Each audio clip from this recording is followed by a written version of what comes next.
एक और रात और एक दफ़ा फिर दोनों जानिब से खौफनाक और तबाहकुन हमले। अमेरिका ने ईरान के इलाके बंदर अब्बास और चाबहार समेत कई इलाकों में खौफनाक और तबाहकुन हमले किए, जिसके जवाब में ईरान ने भी अमेरिका के फ़ौजी अड्डों पर तबाही मचा दी।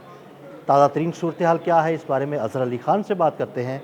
अज़हर भाई, मुसलसल दूसरा दिन है, दोनों जानिब से हमले हो रहे हैं। अमेरिका ने गुज़िश्ता रात भी चाबहार और बंदर अब्बास समेत कई इलाकों पर हमले किए हैं, जिसके जवाब में ईरान ने बहरीन और कुवैत में अमरीकी फ़ौजी अड्डों पर हमले किए हैं। क्या ताज़ा तरीन सूरत हाल है, हमारे नाज़रीन को ज़रा बताइएगा। अदिल भाई, एक बार फिर बहुत ही बड़े पैमाने पर हमले किए गए हैं और बहुत ही गैर मामूली नौइयत के हमले किए गए हैं। स्ट्रेटेजिक अहमियत की हामिल जो लोकेशंस हैं ईरान में, उनको निशाना बनाया गया है और कुछ नई चीज़ें उसमें ऐड की गई हैं। ये तकरीबन 90 के करीब हमले किए गए हैं। गुज़िश्ता रोज़ 80 किए गए थे, तो मजमूई तौर पे ये आप समझ लें कि 2 रोज़ में 170 हमले हैं बिल्कुल ऐसे और बहुत शदीद नौइयत के हैं।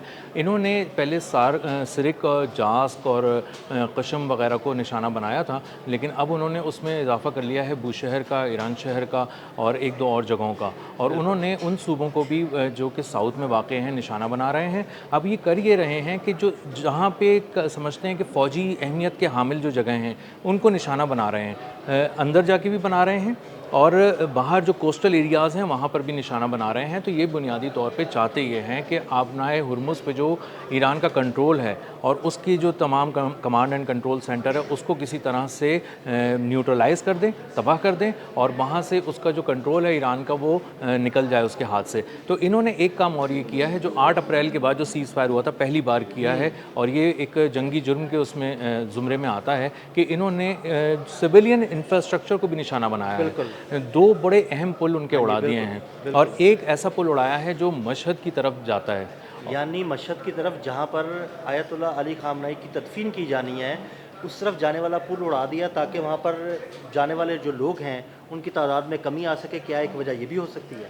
यही एक वजह समझ में आती है, क्योंकि पूरे ईरान में से आपने चुनकर अगर 2 पुल को निशाना बना रहे हैं और उसमें से एक मशहद की तरफ जा रहा है, तो इसका साफ़ और सीधा मतलब ये है कि आज आयतुल्लाह अली ख़ामनेई शहीद की जो है वो तदफ़ीन होनी है मशहद में, और मशहद में एक बहुत बड़ा इज्तिमा जो है तजहीज़ व तकफ़ीन के लिए जो लोग जमा हो रहे हैं उसका वो एक्सपेक्ट किया जा रहा है। अब मामला ये है कि ये थोड़ा सा डाउन प्ले करने की कोशिश कर रहे थे, ये समझ रहे थे कि बहुत ज़्यादा लोग नहीं आएंगे, लेकिन इतने लोग नहीं आएंगे। लेकिन जब ये देख रहे हैं कि तेहरान में ही 1 करोड़ लोग आ रहे हैं और उसके बाद जब हम जाते हैं तो कहीं 50 लाख लोग उसको रिसीव करते हैं, कहीं 70 लाख लोग नारे लगा रहे हैं, तो अंदाज़ा ये हो रहा है कि मजमूई तौर पे 2-3 करोड़ लोग जो हैं वो उनको अलविदा कह रहे हैं। इवन ईरान में नहीं, इराक में देखें जहाँ पर उनका जज्जे खाकी लेके जाया गया, वहाँ पर कितने लोग थे। जी, वो उन्होंने काउंट करने की कोशिश की इराक में, तो 50 लाख उनकी तादाद बनी, लेकिन उसके बाद जब उन्होंने रिकाउंट किया तो पता चला कि वहाँ 70 लाख लोग खड़े हुए थे। तो इसका मतलब ये है कि गैर मामूली नौइयत के एक इज्तिमात इसके लिए मुनक़्क़िद किए जा रहे हैं, और ये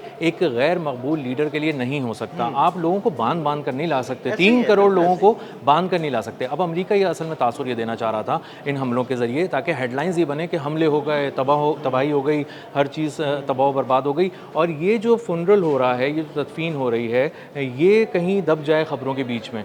बिल्कुल, यानी उस तरफ तवज्जो ना लोगों की जाए, या लोग ये समझे कि शायद वो तदफ़ीन के जो मामलात हैं उसमें ज़्यादा लोग शरीक नहीं हैं और लोगों की तवज्जो जो है ना हमलों की तरफ चली जाए। जी, वो समझें कि बस रूटीन की एक तदफ़ीन थी, कुछ लोग गए और उन्होंने तदफ़ीन कर दी, लेकिन जब उन्होंने तेहरान में लाखों नहीं करोड़ों लोग हैं। जी बिल्कुल, और एरियल शॉट्स ले रहे हैं तो अंदाज़ा हो रहा है कि दूर तक जहाँ तक आपका कैमरे की ताहद्दे निगाह जिसे कहते हैं। जी, निगाह नहीं जाती, वहाँ पर भी लोग हैं और बहुत सारे लोग उस अहम मकाम से बहुत पीछे किलोमीटर्स के फासलों पे खड़े हुए हैं। तो इसका मतलब ये है कि उनको वो बहुत ज़्यादा मकबूल हैं। अब डोनाल्ड ट्रंप का एक ये बयानिया भी नाकाम हो गया और लोगों ने उसको हक़ाइक़ के ज़रिए नाकाम कर दिया कि वो एक गैर मकबूल लीडर थे और उनकी शहादत से किसी को फ़र्क नहीं पड़ता। फ़र्क पड़ता है, 3 करोड़ लोग उनके लिए चल कर आए हैं, बहुत से उसमें बीमार थे जो घरों से नहीं आ सके, बहुत से बच्चे थे जो नहीं मैं आ वही सके। कह रहा हूँ कि जो लोग तो चल के आए वो तो 3 करोड़ के करीब लोग हैं, और बहुत से ऐसे लोग हैं, बल्कि बहुत से नहीं, वो भी करोड़ों में हैं जो घरों में मौजूद हैं, जिनमें बच्चे हैं, बूढ़े हैं, बीमार हैं, ख़वातीन हैं, जो घरों में मौजूद हैं। तो मुझे तो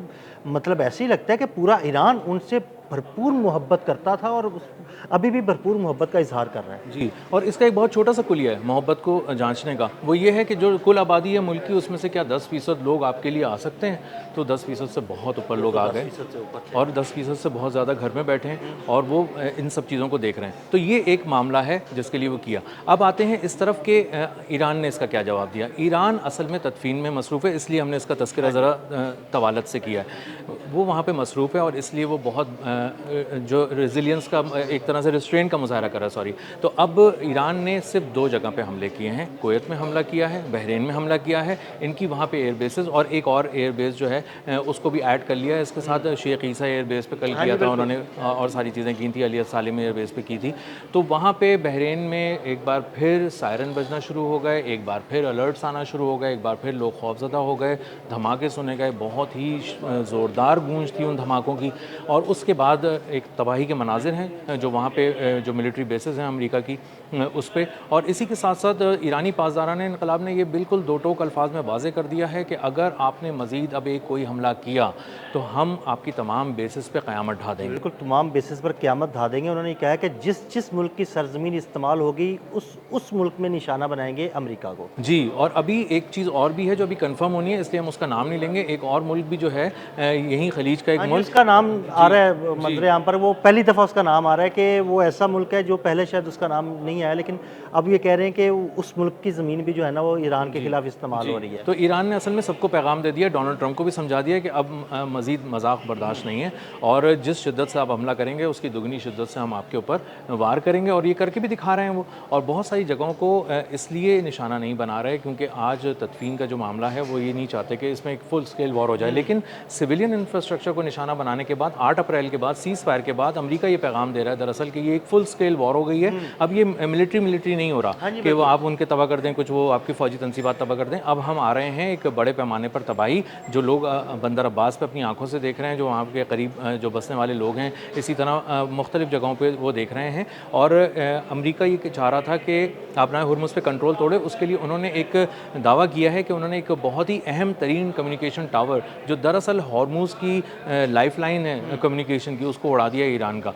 अभी इसकी कंफर्मेशन नहीं हुई है, लेकिन अमेरिका ये दावा कर रहा है। लेकिन ईरान की जानिब से एक दफ़ा फिर बड़ा सख्त रद्दअमल आया और उन्होंने कह दिया है कि जनाब हो सकता है कि आपने हरमुज़ बहुत जल्द हम बंद कर दें। वेस्टर्न मीडिया यही बात कर रहा है आदिल भाई, वो दो बातें कर रहा है। कह रहा है कि आप इतने सारे हमले कर रहे हैं, उसके बावजूद आपने अभी जो फ्रेश 170 हमले किए हैं, उसका रिजल्ट ये है कि आप ना हुर्मुज़ पे ना कम्युनिकेशन तोड़ सके हैं, ना उसकी गिरफ्त मजबूत थी वो तोड़ सके हैं। और इसका एक बहुत ही अहम सबूत है जो हम अभी स्क्रीन पे भी दिखाएंगे कि मैरी टाइम ट्रैफिक क्या कह रहा है। मैरी टाइम ट्रैफिक ये कह रहा है कि हमें ईरान के रास्तों पर जाना है, उसी के बताए हुए रास्तों पर जाना है। और जो अमरीका ओमानी पानियों के करीब से अपनी एक गुजरगाह बना के वहाँ से ले जाना चाह रहा था, लोगों ने उससे इनकार कर दिया। उन्होंने कहा हमें माफ़ रखो। देखिए वो तो बहुत बड़ा रिस्क है ना उस रास्ते से निकलना। वहाँ पर बारूदी सुरंगें भी मौजूद हैं, किसी भी वक्त ईरान की जानिब से हमला भी किया जा सकता है। जो टेंशन का लेवल है ना उसको रेज़ कर दिया गया है नॉर्मल से सिवियर की जानिब मैरी टाइम ट्रैफिक का। तो शिपिंग कंपनीज़ को समझ में आ गया है कि जब सिवियर का मतलब ये है कि हालात बहुत कशीदा है, और वहाँ से गुजरने का मतलब ये है कि कोई भी प्रोजेक्टाइल आके आपसे जब टकराएगा तो उसके बाद कोई किसी पे भी इल्ज़ाम लगा देगा, लेकिन कंफर्म नहीं हो सकेगा। तो इस वक्त एक वॉर जोन के अंदर ज़्यादा बात उसकी माननी चाहिए जिसका कंट्रोल मजबूत है। शिपिंग कंपनीज़ पूरी दुनिया को ये पैगाम दे रही हैं ईरान की बात मान करके अब भी आपनाए हुर्मुज़ पे ईरान का कंट्रोल है। और जो शिपिंग का डाटा है, ट्रैकिंग डाटा, वो तो खुद बता रहा है कि कहाँ से जहाज़ गुजर रहे हैं। तो आज सुबह तक ये तमाम चीज़ों पे ईरान की गिरफ्त मजबूत थी और अभी भी है। और इससे अंदाज़ा होता है कि अमेरिका 170 बहुत ही ख़तरनाक किस्म के, बहुत ही हैबतनाक किस्म के जो उसने हमले किए हैं, उससे तबाही ज़रूर फैली है, बहुत नुकसान हुआ है, लेकिन वो ईरान का ना अज़्म तोड़ सका है और ना ही उसका कंट्रोल जो आपनाए हुर्मुज़ पे है और अपनी सरहदों पे वो तोड़ सका है। बिल्कुल, बहुत शुक्रिया अज़हर भाई। अज़हर भाई ने बड़ी तफसील के साथ इन ताज़ा तरीन हमलों के बारे में आपको बताया। मज़ीद अपडेट्स के लिए हमें फॉलो करते रहें। आदिल अहमद और अज़हर अली खान को इजाज़त दीजिएगा। अल्लाह हाफ़िज़।